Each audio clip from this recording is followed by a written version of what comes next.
Então vamos lá. Boa tarde, novamente. Primeiramente, eu queria agradecer por vocês entrarem aqui, participarem desse momento que a gente vai ter aqui. E eu queria também desejar que todos estejam bem, né? E junto com as famílias, etc. É um momento meio complicado que todo mundo está vivendo, mas a gente vai passar por isso e espero que a gente saia disso tudo um pouco melhor do que o que a gente entrou. É uma situação bastante delicada e bastante complicada para todo mundo. Mas é assim mesmo e vamos ter que nos adequar, a princípio, a essa realidade que a gente tem agora. Né? Acho que vocês já estão sabendo, né, ou estão cientes que o IFRO prorrogou esse cancelamento das atividades presenciais por mais uns 30 dias, né? até o dia 17 de maio. Então, a gente segue nessa rotina das atividades não presenciais. O plano de ensino da disciplina ele vai ter que ser alterado de novo. Então, a gente tinha feito um planejamento para ter essas atividades remotas até o dia 13 de maio.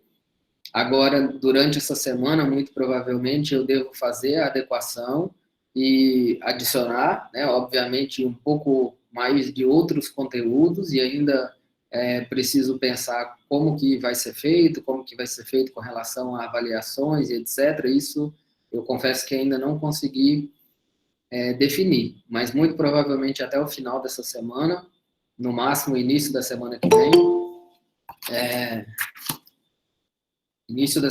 vem, só um pouquinho, gente, tem Patrícia e a Natane estão entrando aqui agora. Até o começo da semana que vem, eu vou tentar ver.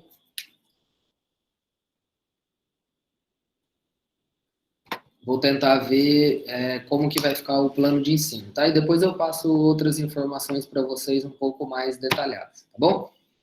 É a primeira reunião que a gente está tendo, né, depois do começo desse período de atividades não presenciais. Vocês assistiram um vídeo que eu passei lá no começo, mostrando mais ou menos quais que seriam os conteúdos que a gente trabalharia nesse período. Aquilo mantém, certo? Então, o próximo conteúdo que a gente vai entrar é na discussão dos delineamentos, né? DIC e DBC, vai ser a próxima etapa. E agora eu vou ter que adicionar outros conteúdos que a gente vai trabalhar dessa forma aqui, tá bom? A princípio, o que eu passei para vocês, a única atividade, né, que eu passei para vocês até agora, foi com a videoaula que eu gravei falando das aplicações da estatística na experimentação agrícola. Essa aula, a gente já tinha começado ela de forma presencial, né? Então, eu fiz a gravação da videoaula inteira e repassei para vocês, tá? Espero que vocês tenham assistido, eu acompanho pelo YouTube, eu acompanho lá nas visualizações, né, dos vídeos e etc. E, assim, vou ser bem sincero com vocês, né, a visualização está bem baixa, na verdade, né? Então, tem quase todos os vídeos que eu passei para vocês têm 60 visualizações, 50, 40, alguma coisa assim. O que é pouco, né? Pensando que a turma tem 45 alunos e geralmente a gente acessa, depois acaba acessando de novo, né? Então a visualização está muito baixa. Uma outra coisa que eu percebi, né? A duração da visualização também está muito baixa. Então, um vídeo de 15 minutos, por exemplo, que é o primeiro, né? Estou consultando agora aqui, ó. Ele tem visualização média de 5 minutos só. Ou seja, vocês estão assistindo no máximo aí 30% do conteúdo, digamos, do que eu estou passando nos vídeos, né? E isso fica um pouquinho pior quando a gente passa para os outros dois vídeos que são um pouquinho mais longos. A visualização média está de 26% só do conteúdo total do vídeo, né? Eu sei que tem muita gente que deve assistir realmente, né, os vídeos, eu sei que tem, vocês também estão com outras atividades, né, tá meio puxado e estranho para todo mundo, mas é importante que vocês assistam, é importante que vocês vejam os vídeos e tentem fazer as atividades. Eu não sou, quem me conhece há mais tempo sabe que eu não sou muito favorável desse tipo de situação que a gente está vivendo. Eu acho essas atividades de EAD, digamos assim, né? Eu acho elas legais, eu acho elas interessantes, mas como complementação, né? Então, complementação de algumas coisas que a gente tem que ver. Eu trabalho, por exemplo, com o canal do Projeto Ensilagem desde 2015, então eu gosto desse tipo de ferramenta. Mas para ser um complemento, né? Ser ela em 100% do negócio fica meio complicado. E aí depende muito de vocês, depende muito de vocês quererem, né? E é aquele negócio, no fim das contas, não vamos entrar aqui no mérito de saúde, etc., porque nunca a gente viveu uma situação parecida com essa, então não tem o que discutir, tá? O posicionamento de suspensão de aulas, etc., isso está totalmente correto e totalmente adequado. Mas aí, com certeza, quem vai ter maior prejuízo, digamos assim, nos conteúdos, isso deve ser vocês. Então, vocês têm que tentar diminuir esse prejuízo, né? E tentar aproveitar o máximo possível, tentar aprender o máximo possível, na medida do possível, é claro. Tá bom? Então, vamos lá. Depois de tudo isso, eu pedi para vocês desligarem os microfones, tá bom? E, obviamente, as webcams, né? Porque é muita gente aqui participando, bem legal, tem 35 pessoas, né? Eu já quero agradecer aqui de antemão, vocês devem ter olhado aí, a professora Kesses, eu convidei ela para participar junto com a gente aqui. Eu acredito que ela não trabalhou com vocês no semestre passado, não tenho certeza, mas ela é professora de estatística, né? E ela voltou para o Instituto agora e com certeza vai colaborar bastante com a gente nas próximas turmas, né? Então, ela trabalha a disciplina de estatística no terceiro semestre e eu trabalho essa de experimentação no quarto, tá? Então, a Cassie está por aí. Aí, Cassie, se você quiser ligar o microfone e dar uma palavrinha, fica à vontade, tá? É só ligar seu microfone aí, dar um oi, daí eu paro de falar aqui e você fala. Se não, também a gente segue mais para frente, se você quiser, você fala alguma coisinha. Mas eu queria agradecer todo mundo que está aí. Então, tem 34 alunos aqui, o que é bastante gente, né? Para uma turma de 45, tem bastante gente, tá bom? Então, obrigado por vocês terem participado. Como que vai funcionar aqui a metodologia, tá? Como tem bastante gente, e aqui vocês devem ter percebido, né? Se todo mundo ligar o microfone, fica todo mundo ouvindo o som do que está rolando aí na casa de todo mundo. Então, o que que eu vou pedir para vocês? Vocês façam o seguinte: quando vocês quiserem falar, tá? Alguma coisa, fiquem à vontade para falar. Vocês ligam o microfone de vocês aí, ativam, todo mundo vai perceber que alguém ativou o microfone, e aí você chama, tá? Professor, sei lá, alguma coisa do tipo. Fala o nome, né? Aqui é sei lá, o Bruno aqui. Fala o nome, tá? E aí eu paro de falar aqui e vocês se manifestam, tá? Mas assim, um de cada vez, e sempre vocês daí ligam o microfone, chama, fala, e aí desliga, né? E se precisar de novo, liga de novo, tá bom? Aí quando vocês forem falar, pode ligar o webcam também, para eu ver a cara de vocês aqui. Fica à vontade, tá bom? Mas vamos tentar respeitar mais ou menos essa ordem para não ficar muito bagunçado aqui e a gente se perder. Tudo bem? E qualquer coisa que vocês também quiserem falar, vocês podem entrar no chat aí, do ladinho aí vocês também podem escrever por aí, se tiver alguma dúvida, alguma coisa do tipo, tá bom? Então, vamos lá. Como que vai funcionar, tá, gente? Vai funcionar o seguinte,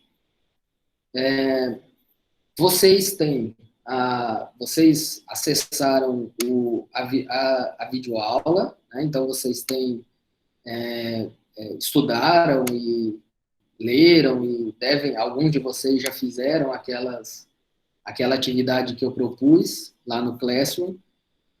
Então, a ideia de hoje aqui, eu não vou dar aula para vocês não, tá?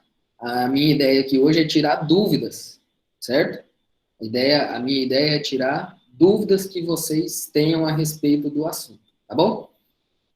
Para começar, o que que eu vou fazer? Eu vou dar uma passada assim geral, tá? Só para relembrar. Oi? Oi? Alguém falou aí? Não? Então tá. Eu vou relembrar mais ou menos assim, geralzão, o que que foi que vocês, o que que tem naquela aula, digamos assim, tá? Então vamos lá. Nessa videoaula que vocês assistiram, essa aula ela começa falando de alguns conceitos básicos, certo? Então, no princípio ali, a ideia é entender quais são por que a gente usa as técnicas estatísticas na experimentação.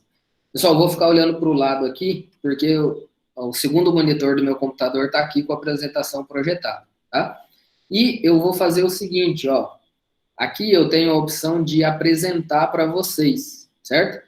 Então eu vou clicar aqui para apresentar. Eu não sei se vocês já participaram de outra reunião no Meet.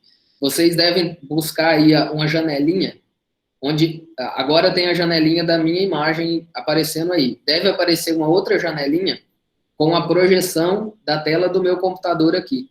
Então eu vou projetar a tela do meu computador e vocês vão conseguir ver os slides que eu vou passar aqui, para a gente dar essa resumida geral, tá bom? Vou projetar aqui, só um pouquinho. Beleza? Foi aí. Vocês conseguem ver? Me dá um ok aí no microfone ou no chat se vocês estão conseguindo ver a tela aqui da apresentação.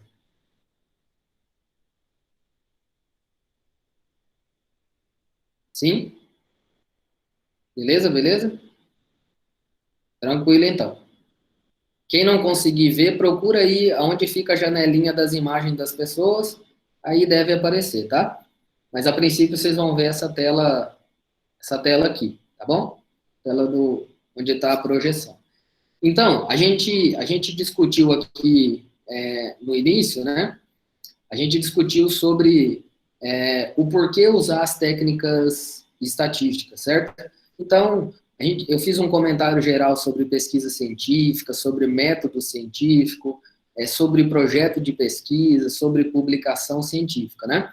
É claro que no final das contas a gente quer aplicar técnicas estatísticas para que os projetos de pesquisa, os experimentos, né, que as pesquisas científicas que a gente faça, elas sigam o método científico e elas tenham, digamos, um amparo, né, um amparo estatístico para a gente poder fazer as nossas afirmações e criar as nossas teorias a partir dos resultados que a gente obtiver. Exemplo, o experimento que a gente montou com vocês, a gente vai testar, né? Não sei ainda como que vai ficar, mas a gente testaria ali doses de adubações e etc. Usando as técnicas estatísticas, a gente deve conseguir chegar ao final com resultados que sejam amparados estatisticamente. Então, a ideia é que eu consiga chegar no final e eu possa demonstrar para as outras pessoas, ó, esse tratamento aqui fez a produtividade do feijão aumentar. E eu tenho um amparo estatístico que comprove, ou que ampare mesmo essa informação que eu estou dando, tá? A gente deu uma passada aqui pelas... Professor. Oi, pode falar. Pode falar. Professor, deixa eu fazer uma pergunta, é a Natália. Eu não consegui, mesmo assistindo o seu vídeo e tentando ver algumas coisas, eu não consegui diferenciar método científico de pesquisa científica de a publicação, que seria o final, e, peraí, deixa eu ver aqui na minha anotação.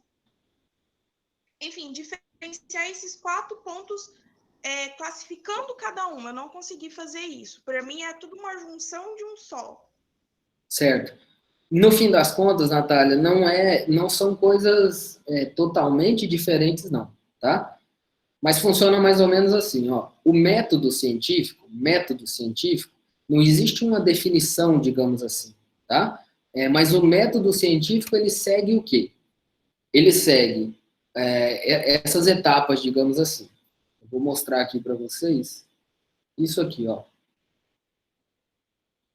Tá projetando aí para vocês. Isso, esse slide aqui. O método científico, ele é embasado, no caso, no que a gente usa na experimentação agrícola, ele é embasado em ter problemas científicos, certo? Problemas do dia a dia, do campo, do produtor, do pecuarista, etc. Ter problemas científicos que a gente, enquanto pesquisador, vai tentar resolver. A gente tenta resolver esses problemas formulando hipóteses, né, pensando em tratamentos que possam resolver aquele problema.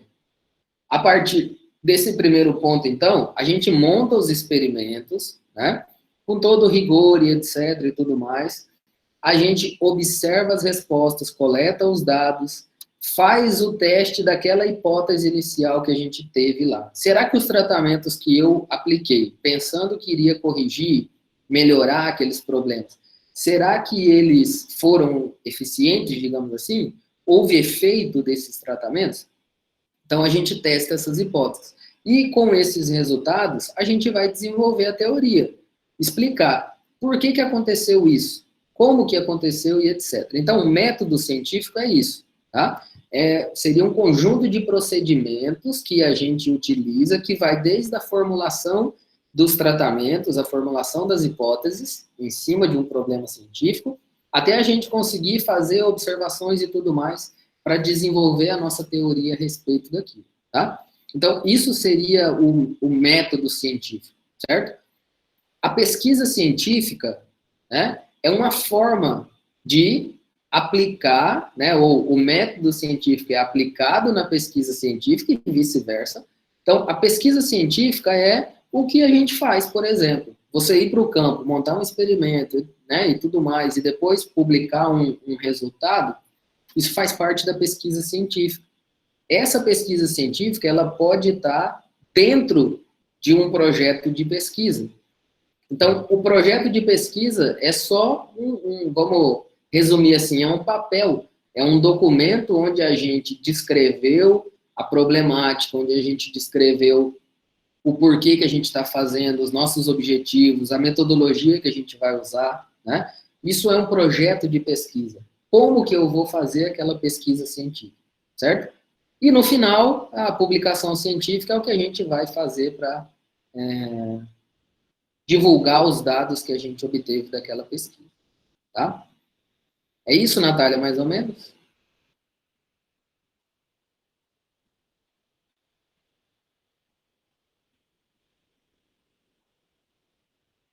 Sim? Não?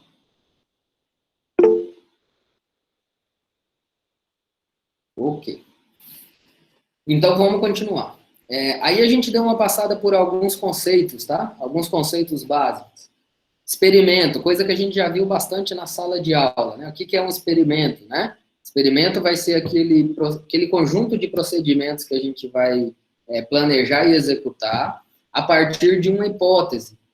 Esse experimento serve para que a gente teste algumas coisas. Então, nós vamos testar algumas coisas para tentar provocar realmente efeitos, né? Só um pouquinho aí. Giovana está participando aqui.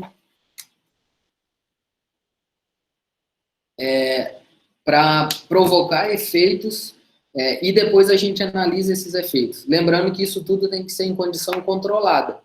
Senão eu não tenho quase que nenhuma efetividade da aplicação das técnicas científicas posteriormente, né? E o que são essas hipóteses? As hipóteses, elas são as suposições que a gente faz para começar o experimento lá atrás, né? Então, eu vou partir de uma hipótese que, quando eu coloco doses de nitrogênio lá, combinadas com... para magnésia, né? Se eu não me engano, no experimento de vocês, sulfato de magnésio, enxofre de magnésio. Quando eu coloco adubações desse tipo, eu estou partindo do princípio, eu estou supondo que essas adubações vão fazer o feijão produzir mais. Então, eu parti dessa hipótese, tá? É claro que aqui, na experimentação, já pegando um gancho lá no finalzinho dos slides, aqui na experimentação, a gente considera como hipótese estatística, né? A hipótese nula e a hipótese alternativa. E aí a gente faz testes para verificar essas hipóteses. O que isso quer dizer, né? Isso quer dizer que quando eu faço um experimento e eu aplico um teste de hipótese nesse experimento, né, no conjunto de dados desse experimento, e eu descobri nesse teste que eu tenho que aceitar a hipótese nula, eu estou dizendo que os tratamentos que eu testei são iguais, ou seja, eles não promoveram alteração no resultado. O que isso quer dizer? Eu fiz várias doses lá de nitrogênio e tal no feijão. Só que no final eu descobri que, independente da dose que eu usei, a produção do feijão foi igual. Ou seja, os tratamentos são iguais. Eu não aceito a hipótese que os tratamentos são diferentes, que é a outra hipótese H1 aqui. Então, a hipótese H1, ela diz pra gente que os tratamentos são diferentes. Então, aquilo que eu supus lá no começo teve resultado. Então, a adubação promoveu um resultado na produtividade do feijão, por exemplo, né? Esse teste de hipótese, ele só serve para dizer isso. Houve efeito do tratamento, ou não houve efeito do tratamento, tá? Então, todo experimento a gente vai fazer, claro, né? Experimentos em que eu esteja testando coisas, certo? A gente vai fazer um tipo de teste de hipótese, tá bom? O teste de hipótese que a gente, eu particularmente mais uso, é o teste F, o teste de Fisher, certo? Esse teste de Fisher, a gente já falou disso daqui em sala de aula também, a gente aplica esse teste com graus, digamos assim, de significância, né? Que isso quer dizer, né? Os graus de significância, eles querem dizer o seguinte,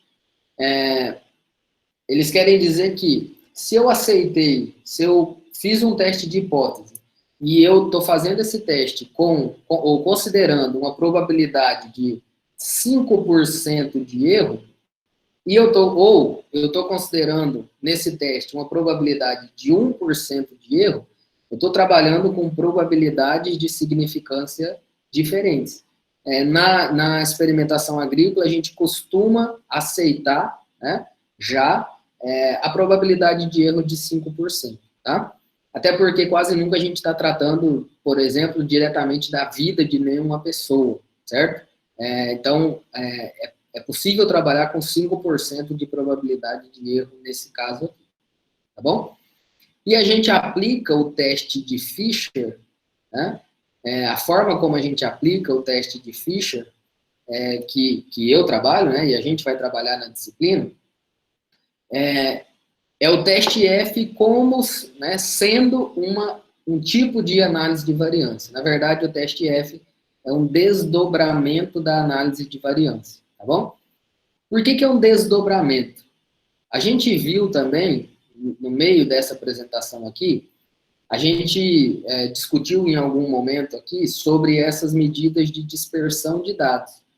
E a gente usa a variância como a principal medida de dispersão de dados que a gente tem, como a principal medida de verificar como que foram as variações que aconteceram no experimento, tá? Exemplo disso, se eu plantei, né, a gente plantou o feijão ali no experimento de vocês. O que pode interferir na produtividade do feijão ali? Então, vamos lá, né? As doses de adubo que a gente colocou podem interferir? Podem interferir. E, na verdade, a gente quer que interfira, não é? Porque foi isso que a gente colocou como tratamento. Agora, além das adubações que a gente propôs, tem outras coisas que podem interferir no resultado. Então, vamos pensar aqui. Quando a gente foi plantar o experimento, a gente foi lá com o trator, tentou fazer tudo o mais parecido possível, não foi? Dentro de cada bloco, o espaço entre linhas, a profundidade de semeadura, a adubação que ia cair, a quantidade de sementes que ia cair. Tudo isso a gente tentou fazer de uma forma mais próxima possível dentro de toda a área do experimento. Por quê? Porque se a gente planta ali e cai em metade do experimento 20% mais de adubo, ou cai 10% a menos de plantas, ou qualquer outra coisa do tipo, isso tudo vai fazer o resultado final do experimento variar também.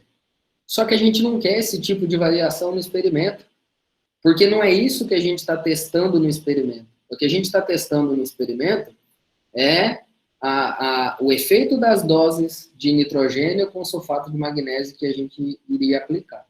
Eu quero verificar o efeito disso. Tudo que acontecer que promova alteração na produtividade do feijão, que não seja por esse motivo, é ruim. E isso a gente chama dentro do experimento de erro experimental, tá? São variações aleatórias, certo? Variações do acaso, tá bom? O que isso significa, né? Então, por que eu entrei nesse assunto aqui para conversar com vocês? Porque quando a gente aplica o teste F, o teste de hipótese de Fischer, ele faz um desdobramento da análise de variância, que é o que está aqui. Então, prestem atenção no que eu acabei de falar para vocês e olhem nessa primeira coluna desse quadro aqui, ó. A primeira coluna. O que essa primeira coluna quer dizer, ó? Quais são as fontes de variação em um experimento? Então, o tratamento que a gente aplicou é uma fonte de variação? Sim, é uma fonte de variação. Inclusive controlada, porque fui eu que defini quais foram os tratamentos. Quando eu falo eu, o pesquisador, tá? Nós, no caso, da turma de vocês. Isso promove variação lá na produtividade do feijão? Promove, né? E a gente até espera que promova mesmo. O bloco também é uma fonte de variação. A gente não resolveu fazer em bloco, o experimento em blocos, porque a gente imagina que a área experimental ela é diferente por conta da topografia, tipo de solo, umidade, etc. Então, quando a gente definiu que a área é heterogênea, a gente fez os blocos com a ideia de tentar deixar aqueles pedaços onde é cada bloco o mais homogêneo possível. Tudo que não for variação dos tratamentos, nem do efeito do bloco, é o que a gente considera de resíduo ou erro experimental, tá? O que isso quer dizer? Isso quer dizer o seguinte, ó. Peguem esse número aqui, tá? Imaginem um número aí aleatório, tá? Pega esse 1525 aqui, bota na cabeça de vocês como se isso fosse 100%, tá? Não é dado em porcentagem, tá, gente? Eu só estou fazendo um exemplo aqui didático para vocês assimilar. Imagina que 1525 é o total de todas as variações que aconteceu ali naquele experimento. 1525. Nesse exemplo aqui, desses 1525, 798, quase 800 de 1500, que dá, sei lá, uns 60 e poucos %, isso daqui foi variação promovida pelo tratamento, pelos tratamentos. 214 desses 1500 foram variações promovidas pelos diferentes blocos. O que isso quer dizer? Se eu plantei um tratamento 1, no bloco 1, no bloco 2, no bloco 3 e no bloco 4, teoricamente, a produção do feijão não deveria dar a mesma? Idêntico? Deveria. Porque é o mesmo tratamento. Teoricamente é tudo igual, certo?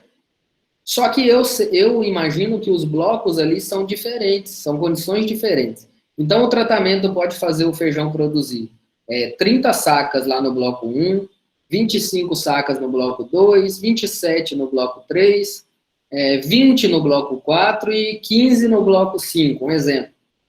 O que aconteceu aí? Essa variação é uma variação do tratamento? Não, ela é uma variação promovida pelo bloco, pelas condições experimentais. Então, Teste de Fisher faz o quê? Ele isola essa variação que foi promovida pelo bloco. Ele isola essa variação que foi promovida pelo tratamento. O que, que resta, então? O que restar aqui, ó, nesse caso, 512, é efeito do erro experimental.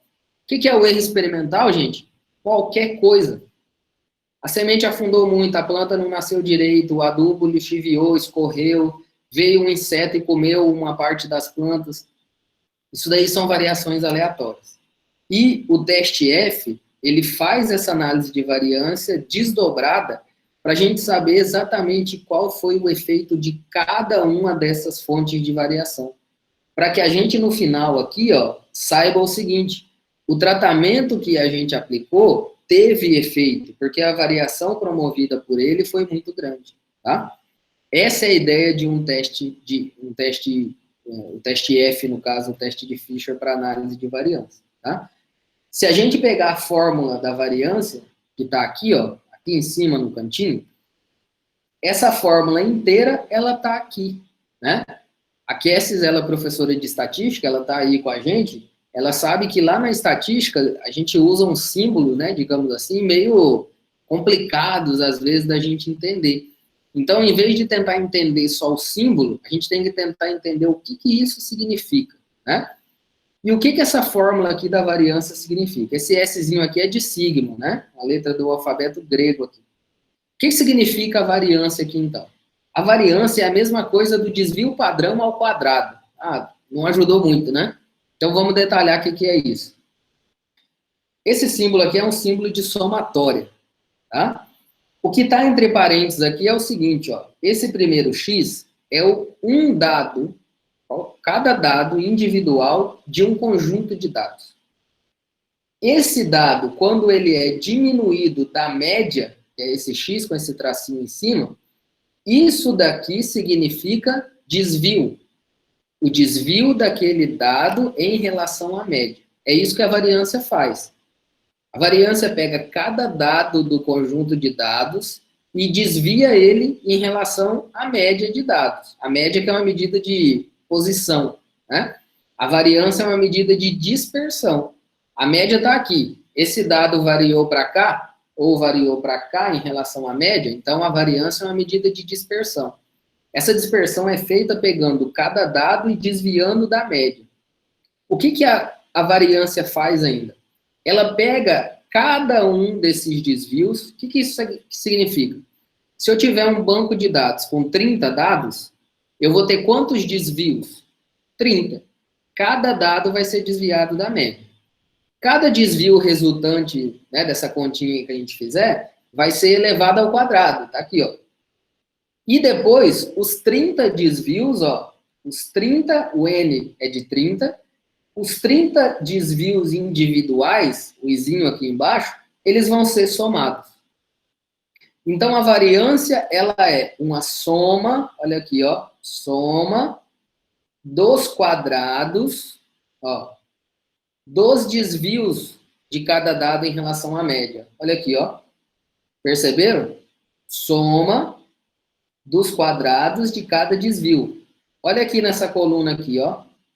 Soma de quadrados dos desvios. Tá? Aqui na variância ainda tem um outro conceito que a gente vai discutir mais para frente, que se chama grau de liberdade. Grau de liberdade é o N, nesse exemplo que eu acabei de falar, 30 dados, N menos 1. Ou seja, esse conjunto de dados tem uma liberdade de trabalho nos cálculos de 29. Por que 29? Se o conjunto de dados tem 30 dados, toda vez que eu for fazer um desvio de um dado em relação à média, o que, que eu estou fazendo? Eu tenho 30 dados lá. Quando eu tirei um para fazer o desvio em relação à média, sobraram 29. Então, os graus de liberdade é mais ou menos isso. Tá? Nós vamos discutir isso mais para frente. O que, que é a variância, então? Ó, a variância é a média, aqui, ó, a média da soma dos quadrados. Ou seja, quando eu pego a soma dos quadrados e divido por graus de liberdade, eu tenho uma variância real, tá? O que, que o Fisher fez, então, nesse teste?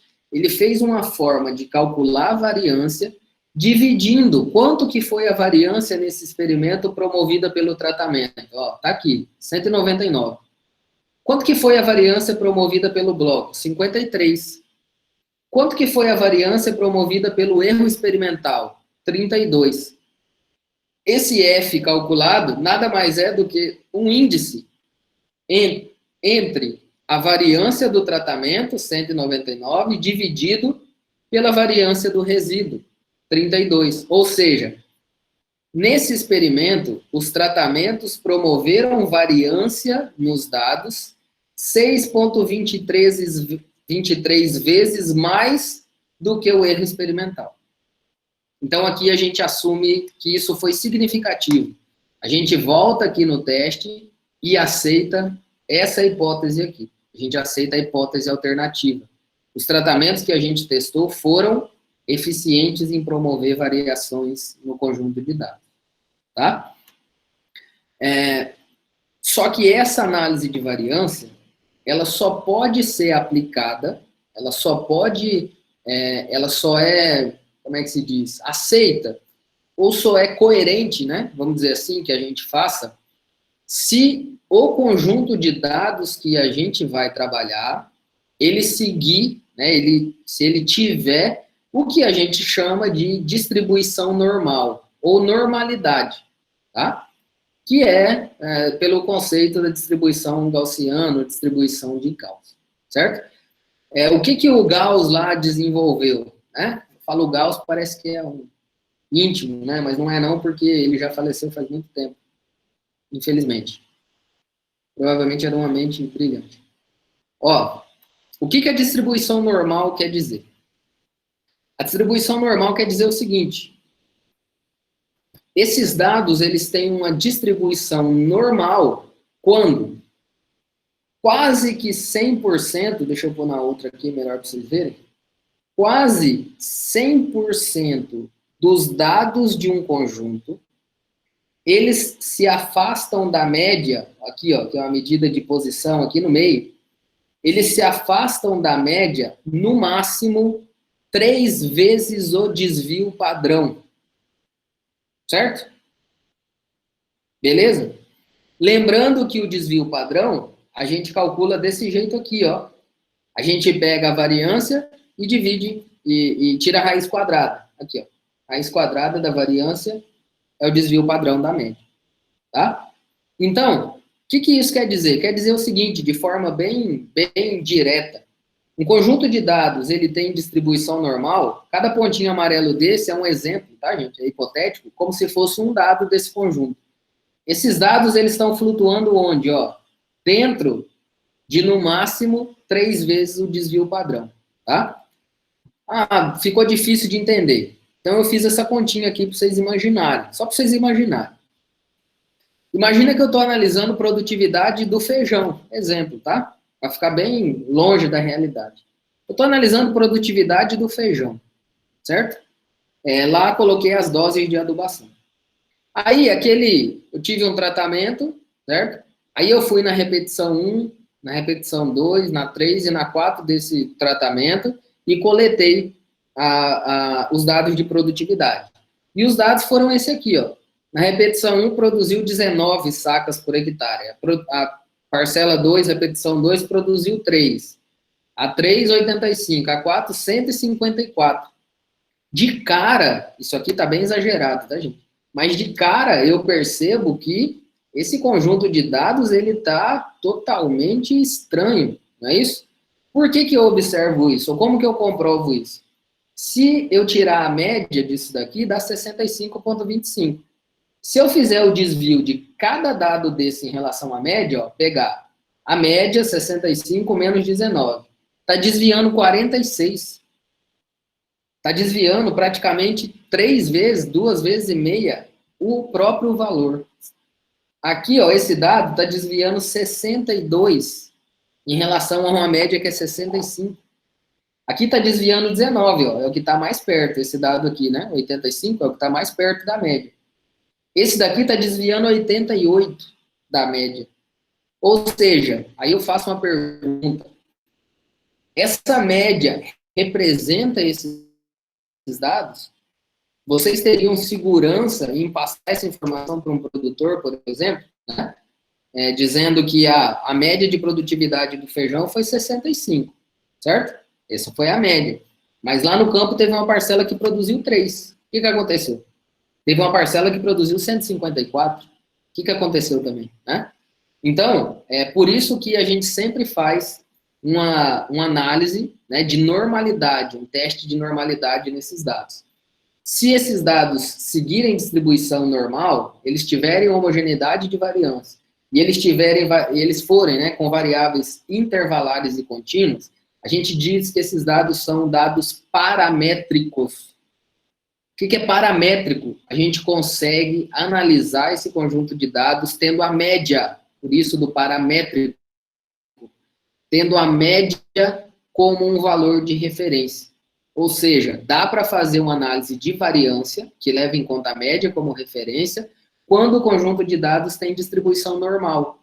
Porque a maior parte dos dados flutua numa área ou em zonas próximas aonde está a média. Certo? Então, a gente consegue, por exemplo, fazer um teste F, que é o teste de Fisher. Certo? E depois, esse teste a gente só descobre assim, ó, teve efeito do tratamento, né? Aí tem uma série de exemplos ali que eu dei para vocês. Lá no vídeo tem esse exemplo desse slide aqui. Ah, teve diferença entre os tratamentos, beleza. Mas qual tratamento é superior? Qual é inferior? Para isso, a gente usa alguns testes. O teste de Tucker, que compara médias, o teste de Scott-Knott, que agrupa médias, eles vão colocar essas letrinhas aqui, ó. E aí, quem for A é maior, quem for B, C, D é menor e assim por diante, tá? Ou quando a gente está trabalhando com variáveis quantitativas, certo? Geralmente níveis, né? Níveis de adubação, níveis de luminosidade, níveis de sombra e etc. Aí a gente consegue também fazer esses gráficos, ou gerar esses gráficos de regressão. Esses gráficos aqui, eles são gerados, na verdade, porque essa análise permite a gente criar modelos, né, equações de regressão.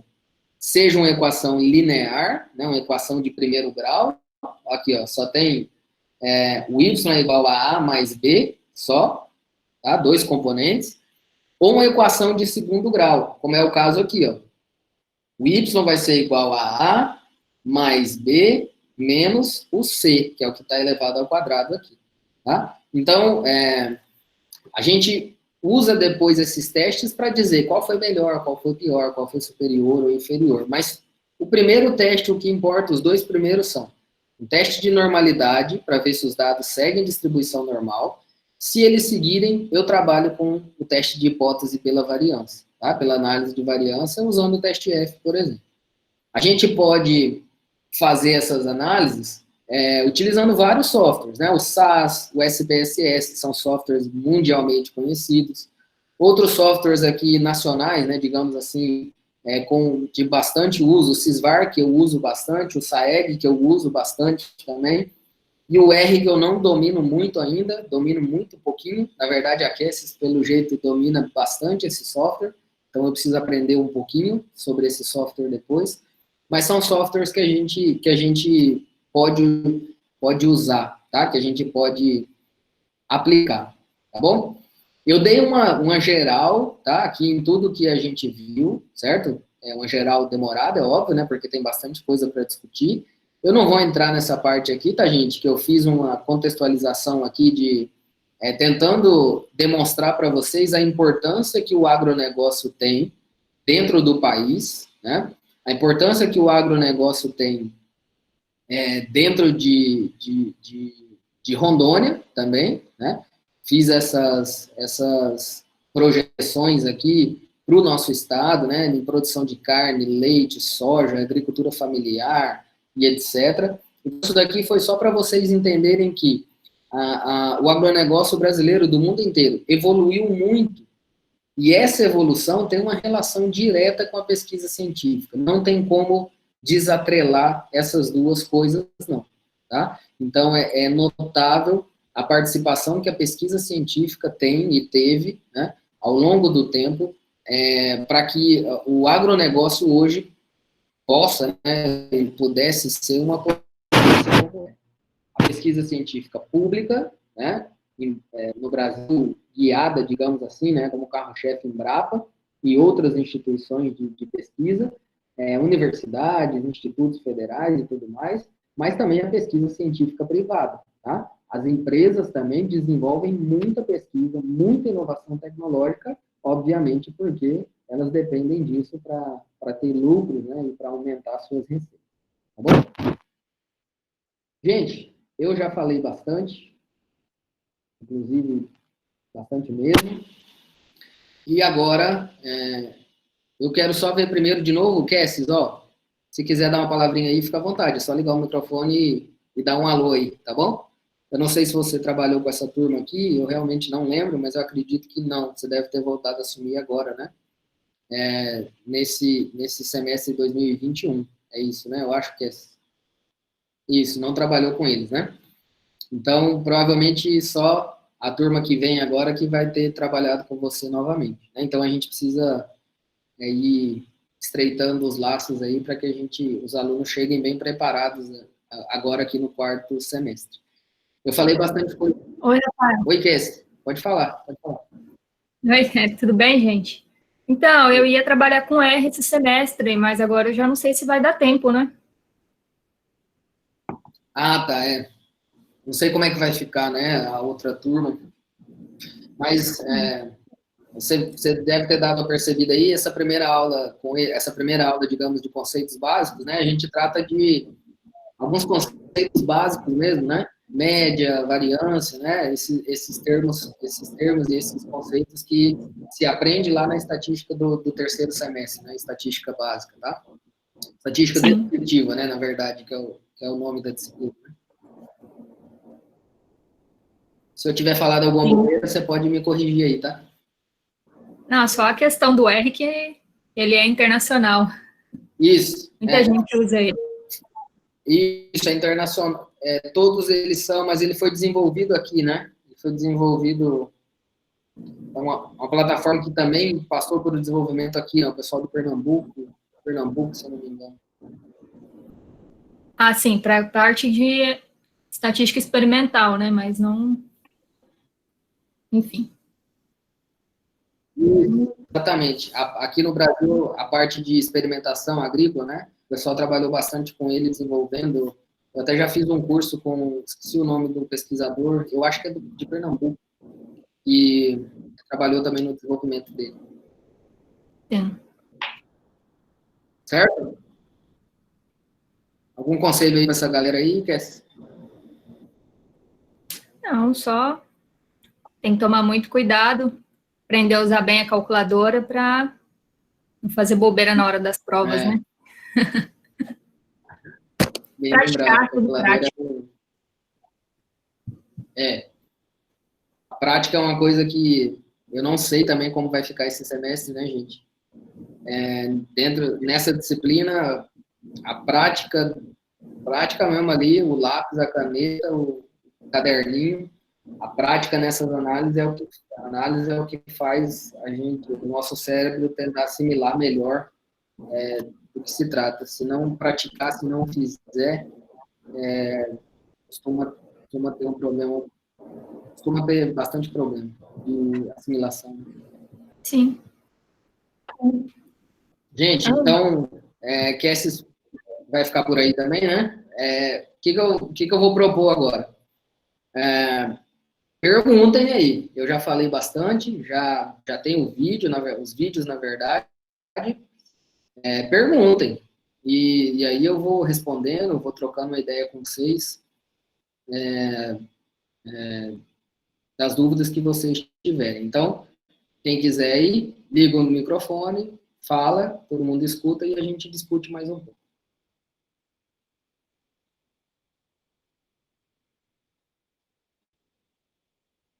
Vamos lá?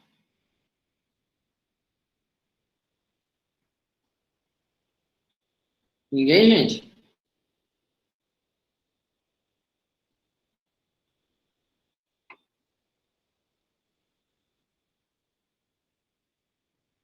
Entendeu tudo, Bruno? Perfeito.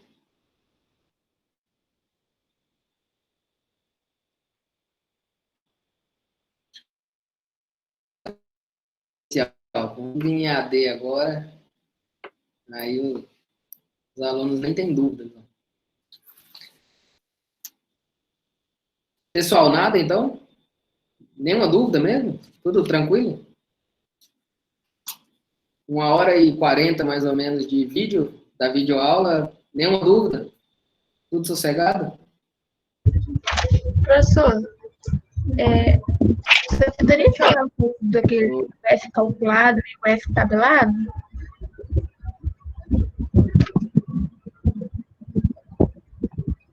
Teste F calculado e F tabelado?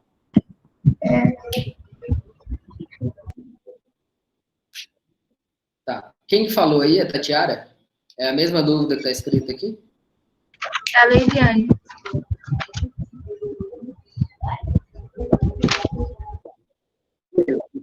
Deixa eu passar aqui para vocês, então vamos voltar lá e dar uma explicada melhor nisso daqui. Ó, não se assustem ainda com isso daqui, tá, gente? Isso aqui é só uma noção ainda. Vocês vão fazer isso aqui tudo, tá bom? Vocês vão fazer mesmo. Isso daqui, não sei dizer quantas vezes, mas mais do que 50 vezes na disciplina, com certeza. Vocês vão fazer isso daqui. Então não se assustem a princípio de não entender, tá bom? Aqui foi só uma explicação geral, tá? Do porquê que serve. Vocês vão fazer isso daqui lá para frente, se tudo der certo.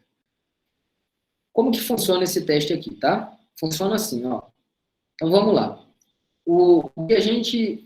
essa tabelinha aqui é um quadro de análise de variância feito pelo teste F, teste de Fischer. Esse quadro aqui, a gente faz esse quadro inteiro para chegar nesse valor aqui, ó, nesse 6,23. Ele é o valor do F que a gente calculou. Ele é chamado de F calculado. A fórmula para calcular esse F é simplesmente pegar isso aqui, ó, quadrado médio do tratamento e dividir pelo quadrado médio do resíduo. Então, 199 dividido por 32 dá 6,23. Tá bom? O que isso quer dizer? Quer dizer que a variância, aqui, ó, a variância, que é o quadrado médio, a variância promovida pelo tratamento foi 6,23 vezes maior do que a variância produzida pelo resíduo. Ah, beleza, né? E daí, né? 6 vezes a mais é bom? É ruim? 2 vezes a mais já era suficiente? Eu não sei, né? Então, para isso, o Fischer, ele elaborou uma tabela, que vocês vão ter acesso a essa tabela depois. Deixa eu ver se eu tenho ela aqui, que eu mostro para vocês já. Não sei se vocês vão conseguir ver ela aí. Deixa eu ver. Espera aí um pouquinho.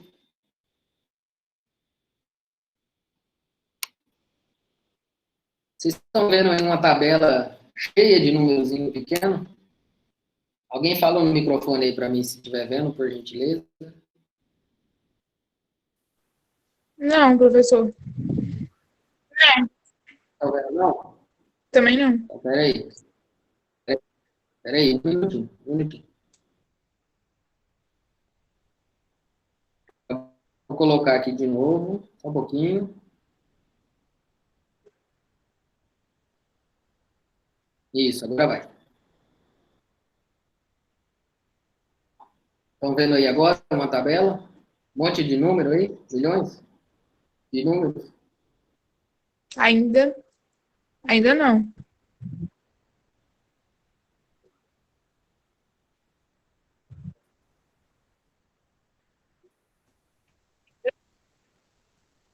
Não? Mas agora já foi. Eu acho que deve aparecer para vocês aí.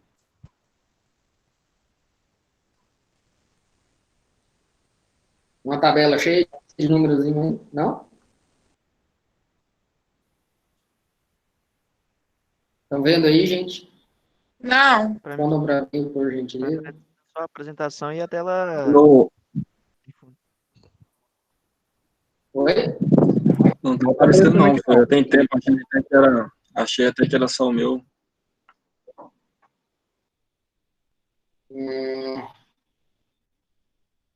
Pera aí.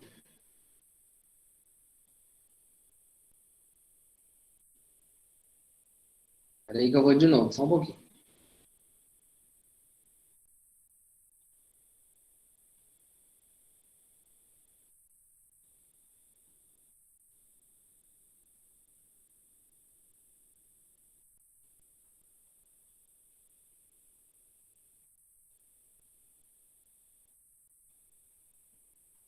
Nada ainda?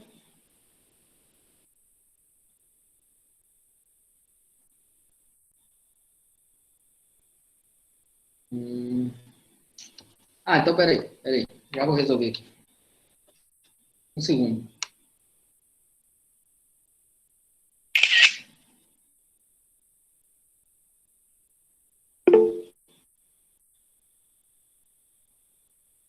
Já vou resolver aqui, gente. Deixa eu só. E professor, tá dando pra ouvir tranquilo, só a imagem mesmo. Não tá, parece que tá tudo tremido. Sim. É que eu quero mostrar para vocês um. Preciso mostrar para vocês uma tabela aqui rapidinho. Já vou colocar ela aqui. Aí vocês vão acessar. Só um segundo.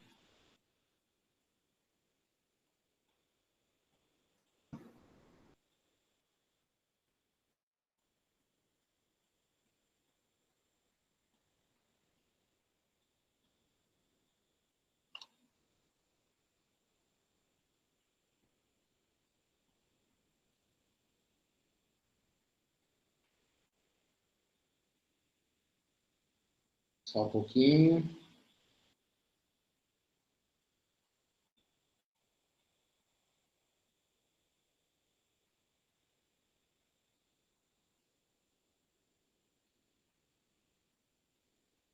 Aí, se vocês virem agora, voltar a ver a apresentação do slide, vocês me avisam, por favor.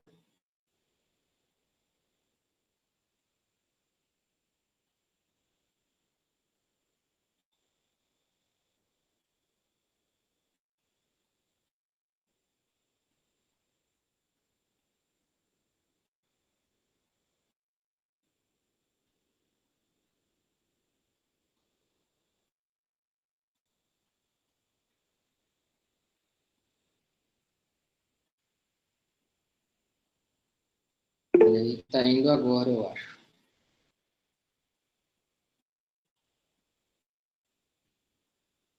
Oi? Oi, né? Tá a mesma coisa ainda, só apresentando, aparecendo a apresentação, Ainda não. tá preto de fundo.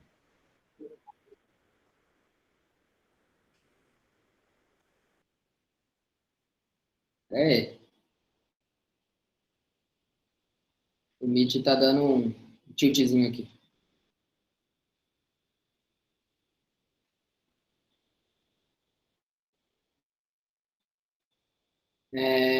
Não sei, pode ser a internet. Ultimamente ela tem ficado bem ruim. Vamos ver se agora vai. Estou tentando projetar de novo, tá?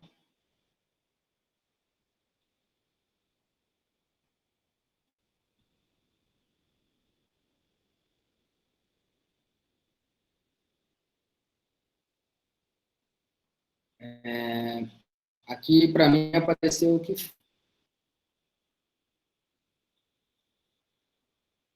vocês estão vendo. Aqui ainda não. Também não apareceu nada ainda.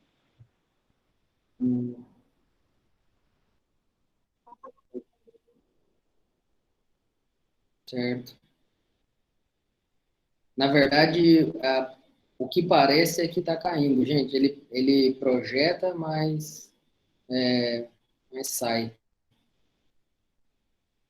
É isso que está aparecendo aqui para mim, inclusive. Espera aí. Tentar de novo, tá, gente? Porque se vocês não visualizarem ali, aí vai ficar meio. Eu vou desligar minha webcam aqui para ver se ele dá uma Talvez a internet, que pode ser que tá ruim. Vou desligar aqui e começar de novo, tá? Só um pouquinho. Fiquem aí. Não saiam, só desliguei a web aqui.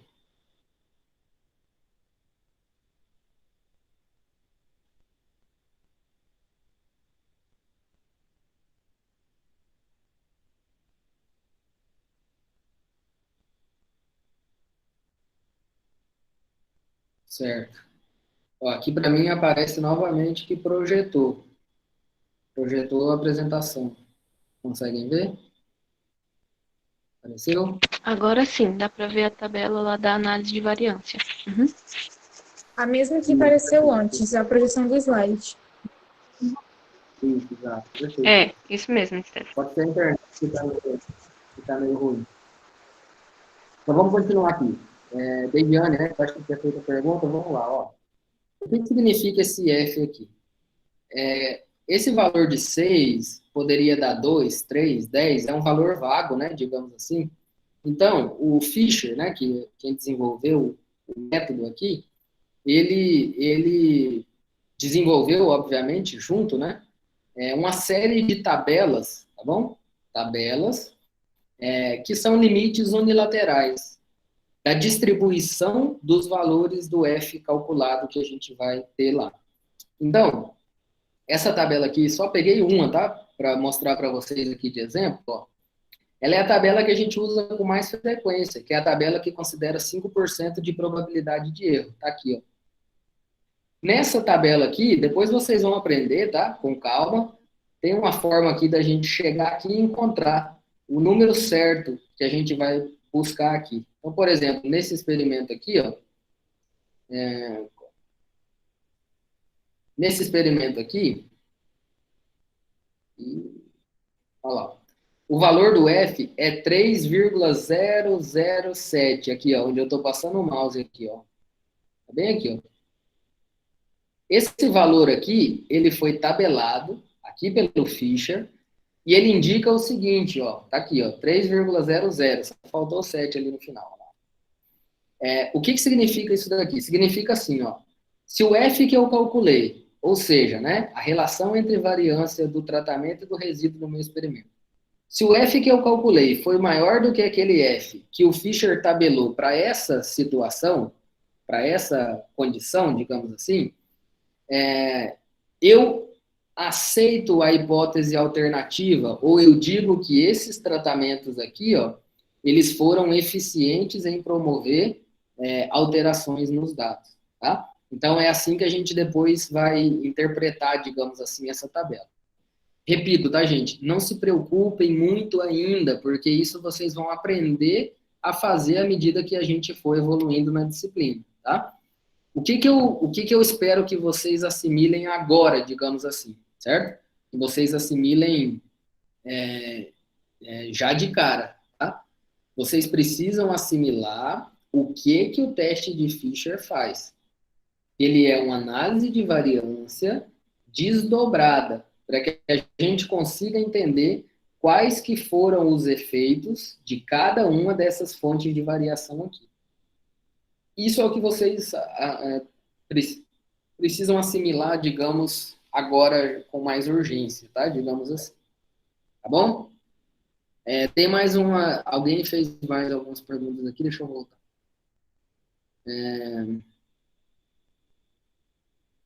A Tatiara ficou um pouco vago sobre o que eu estava explicando agora. O que eu estava explicando, Tatiara?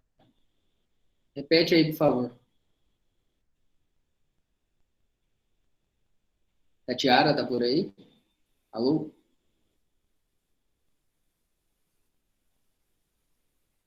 Não? Então, vou para a próxima. A Stephanie perguntou aqui, vamos trabalhar apenas com as fórmulas de variância? Não, nós vamos trabalhar com dezenas de fórmulas, Stephanie, né?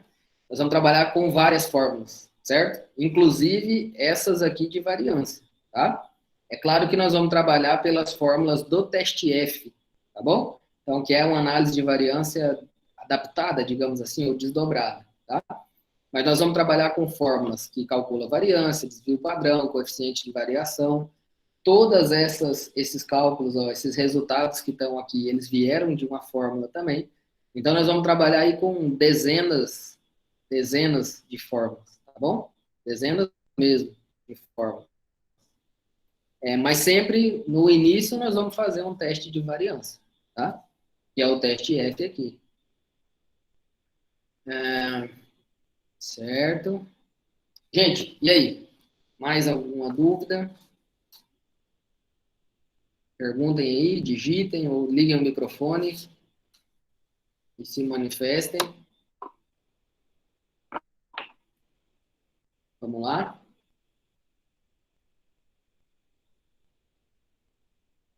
Ninguém?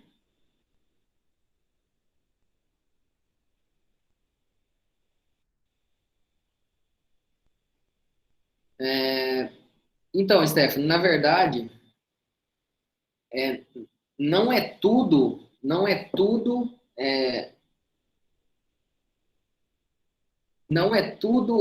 em torno da variância, certo? Só que, digamos assim, quase todas as análises que a gente vai fazer passam pela análise de variância no começo, tá? Então, essa fórmula de variância aqui, vocês vão ver só agora no começo da disciplina. Vocês não vão ficar calculando por essa fórmula aqui lá na frente, porque nós vamos calcular pelo teste F e depois, lá na frente, o teste de Tukey, que é um teste de comparação de médias, tá? Então, vocês vão, no final, né, digamos assim, de tudo, vocês têm que ter capacidade de fazer esse teste daqui, certo? E lá no finalzinho, vocês têm que ter capacidade de montar, por exemplo, uma tabela dessa daqui, ó, que eu estou projetando aí. A tabela que tem as médias daquela variável que vocês vão trabalhar e com essa indicação das letrinhas. Então, isso aqui é um outro teste, é o teste de Tukey, que está aqui, ó. Esse teste vocês vão aprender a fazer também, né? A Wani perguntou a finalidade do teste F, não é isso? A Ariana também perguntou a mesma coisa. Então, vamos lá. Para que serve o teste F? Alguém quer falar aí? Como se fosse na sala de aula? Alguém sabe responder? Pode ligar o microfone aí e falar. Você disse que era uma análise desdobrada, né? Do outro. De quem? Tipo, análise do que está acontecendo. Tipo, você disse que seria uma análise desdobrada, né? Isso. Da variância, né? Certo? Isso, da variância. Isso, é uma forma de desdobrar ou de classificar, digamos assim, pegar a análise de variância, que seria uma análise geralzona, né? Geralzona, completa, e pegar e estratificar.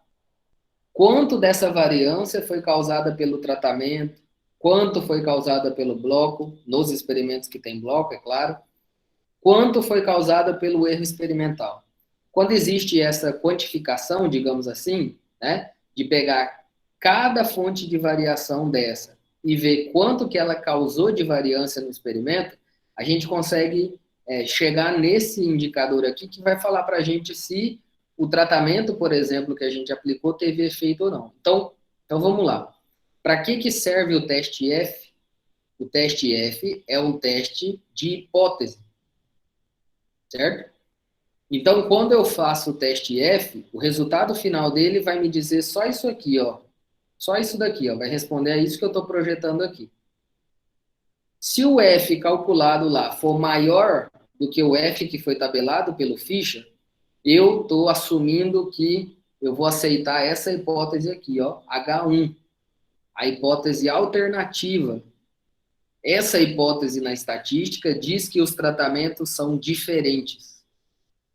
Se o F que eu calculei lá no quadro de variância aqui, ó, então se aqui, por exemplo, tá, gente? Se aqui tivesse dado, ó, vou modificar aqui, tá? Só para vocês verificarem aí, ó. Coloquei de de vermelho aqui, ó.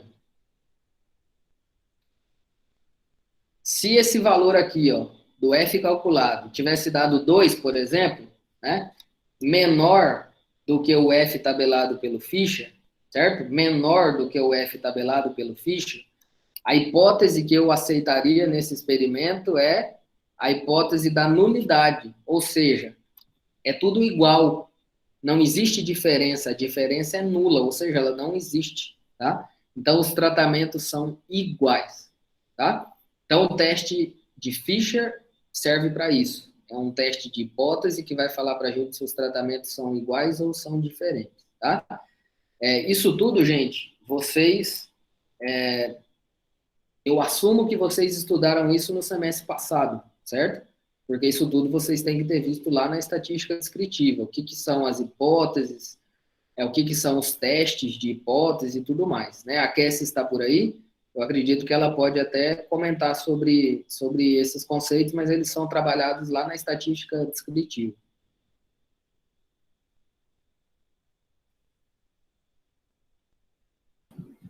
Pelo que me falaram, eles não conseguiram ver todo o conteúdo de estatística básica. Aparentemente eu percebi também que trocando uma ideia com eles no começo do semestre, acho que algumas coisas eles não conseguiram ver mesmo.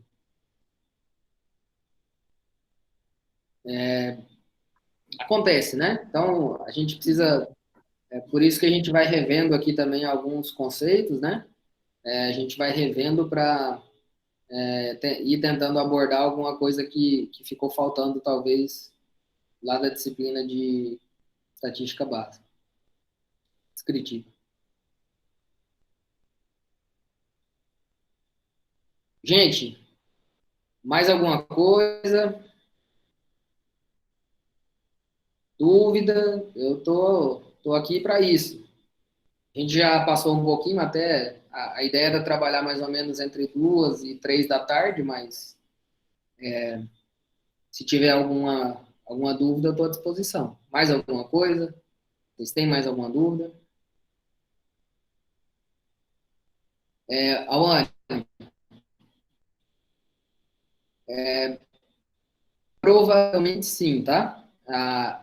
Essa semana eu vou passar para vocês mais uma outra parte do conteúdo. Então, vocês vão ter mais videoaula, né, para assistir, outra atividade lá para fazer. E a ideia é, assim, a gente reunir, tá? Nesse horário de preferência, inclusive, a gente reunir para poder tirar as dúvidas da forma como a gente está fazendo aqui, tá? O que eu vou pedir para vocês, né, gente? Mais uma vez, vejam mesmo, assistam os conteúdos para poder tirar as dúvidas. Esse momento aqui que a gente vai dedicar para isso tentando fazer com que vocês realmente possam fazer os questionamentos e etc. Só que eles só vão surgir se vocês tiverem estudado antes, né? Vocês chegarem aqui só para o momento aqui da reunião, aí não tem como tirar dúvidas se vocês nem têm as dúvidas antes, né? Mas a ideia é fazer sim, tá bom? E aí, gente, mais alguma coisa? Podemos encerrar? Então, se ninguém se manifestar, vamos partir para o encerramento aqui. Ô, professor, eu queria só perguntar um negócio das atividades lá que é para enviar. É aqueles 2 questionários que tá lá? Para enviar sexta? Bom, na verdade, para vocês é um só, né? Eu mandei um outro questionário, tá, gente? Foi só uma pesquisazinha, um questionário até pelo Google, formulário, só para vocês responderem em relação à plataforma que a gente está usando, tá? Do conteúdo mesmo, é só a atividade 1 que está lá, tá bom? E eu coloquei para bastante prazo, né, para entregar dia 17 de abril, né? Até agora, só 3 alunos, né? 3 alunos, só não, 3 alunos já entregaram, né? Vocês ainda têm 4 dias para fazer. Mas é isso mesmo, tá? Vocês têm que fazer seguir as orientações lá e anexar lá na plataforma um arquivo com a atividade, tá bom?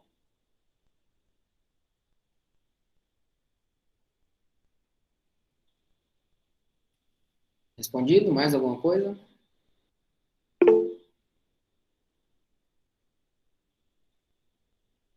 Tranquilo? Eu não sei se vocês já tinham usado, tá, gente, o Google Meet aqui para fazer reuniões. Eu coloquei a reunião para gravar, tá bom? Vocês devem ter, quando vocês acessaram, deve ter aparecido uma mensagem aí para vocês. Então, todo mundo está ciente que essa aula aqui, digamos assim, né? Esse momento ele foi gravado. E agora eu vou tentar ver aqui, eu acredito, tá? Acredito. Até vamos passar essa orientação para os colegas que não conseguiram participar agora. Eu acredito que isso vai ficar disponível lá no Google Sala de Aulas, no Classroom. Não tenho certeza, tá? Eu ainda vou investigar aqui para ver se tem como deixar disponível para quem não participou agora assistir depois, tá bom? Aí eu vou ver como que fica isso e aviso. Professor, daria de colocar essa reunião no YouTube ali, disponível para a sala, no caso? Eu não sei. Na verdade, se eu conseguir fazer o download dela, certo? Eu nunca gravei a reunião também, é a primeira vez que eu estou gravando hoje. Se eu conseguir fazer o download dela, aí eu posso colocar no YouTube, pego um link e mando para vocês. Não tem problema nenhum. Eu deixo ela, não deixo público, né? Porque foi uma reunião, não é uma aula. Eu pego e boto no YouTube só para facilitar para vocês visualizarem. Mas eu ainda não sei. Quando a gente encerrar aqui, daí eu vou saber se vai dar certo. Aí eu aviso vocês. Ok. Mas de todo jeito, fuçem lá no Google Sala de Aula depois que acabar aqui, porque teoricamente era para ficar disponível direto lá, mas eu não tenho certeza.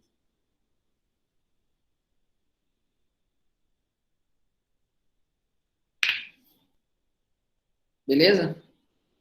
Gente, mais alguma dúvida? Mais alguma coisa? Perguntas?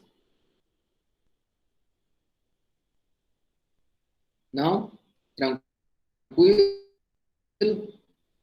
Então, nós vamos encerrar.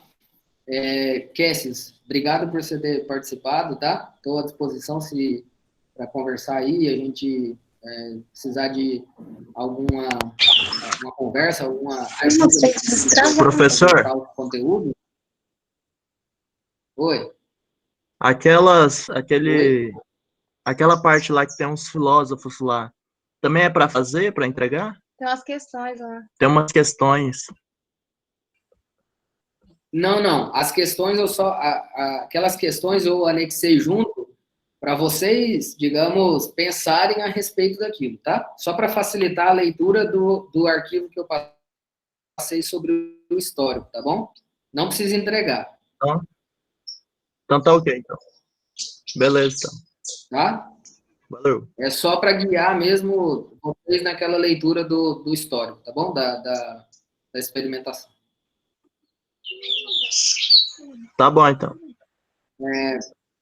Beleza. Então, Cassis, obrigado, tá? Obrigado por ter participado. Se precisar de alguma coisa, a gente está por aí. Obrigada a você por me chamar. Participar. Tá. Eu queria conversar com você depois. Sim, vamos trocar uma ideia e tentar ajustar, principalmente esses conteúdos, né? Os alunos precisam chegar aqui no quarto semestre bem afiados, né? Mas a gente dá uma conversada e ajusta. Sim. Tranquilo? Sim, obrigada. Obrigadão. Valeu. E, gente, aos demais, obrigado por vocês terem participado, tá? Semana que vem, já deixa aí agendado para vocês, nesse horário da tarde, a gente provavelmente deve se reunir de novo para trocar ideia e tirar as dúvidas de vocês, tá? E, gente, estudem mesmo. Não é um período de férias, é um período muito complicado, mas estudem. Tentem estudar, tentem tirar proveito de alguma forma.